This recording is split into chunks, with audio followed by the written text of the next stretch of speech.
Are you ready? Hey, good morning, good morning. Magandang umaga sa inyong lahat.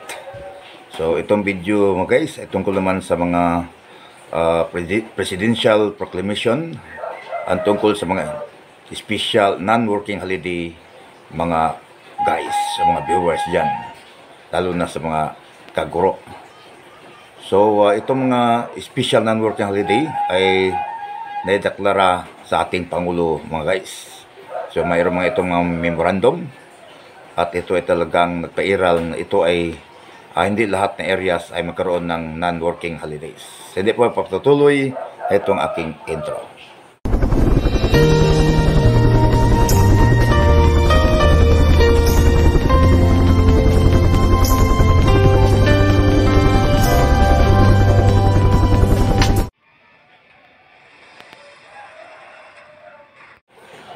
So itong non-working holiday guys, ito ay different areas lang dito sa ating bansang Pilipinas, sa mga munisipyo, sa mga provinces, mga guys, mga viewers, mga kaguro.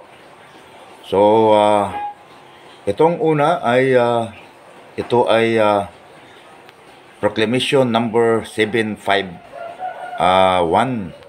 So ito ay declaring Thursday or araw ng Huwebes, January 2, 2025, nagkaroon ng special non-working day sa munisipyo ng Bonifacio mga guys, sa municipality of Bonifacio dito sa Misamis Occidental mga guys. Bakit kaya nagkaroon ng non-working holiday ang January 2 doon sa Bonifacio Misamis Occidental mga guys, January 2, 2025, dahil nagkaroon sila ng Foundation Day mga guys. Okay, so wala silang pasok, wala silang trabaho dahil sa kailangan po celebrate ng kailang Foundation Day anniversary mga guys, mga viewers dyan. So sunod naman ay nagkaroon naman ng proclamation number 757. So karoon naman ng is non-working holiday sa declaring Wednesday, January 8, 2025.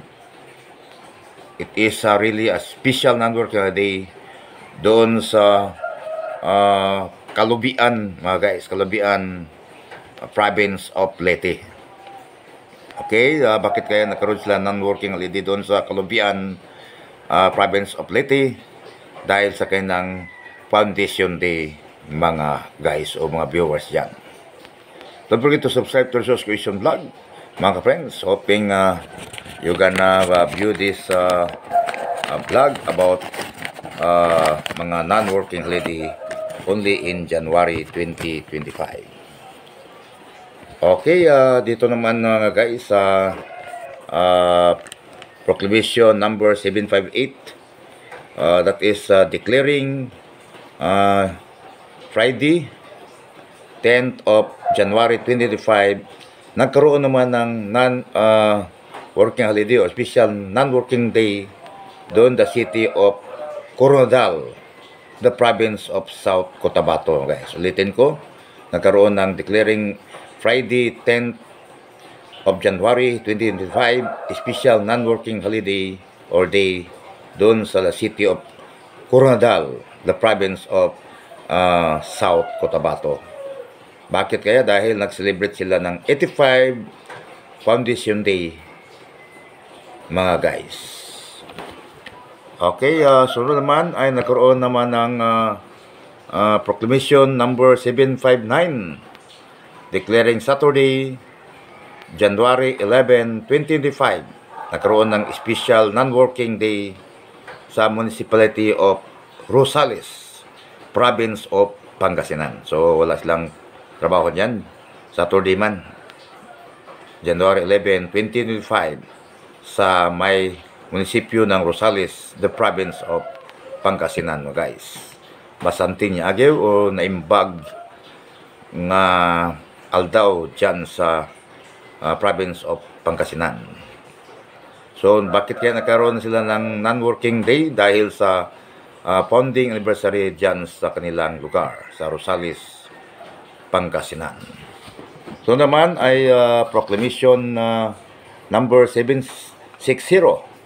So ito ay declaring Thursday, 16th of January 2025 mga guys.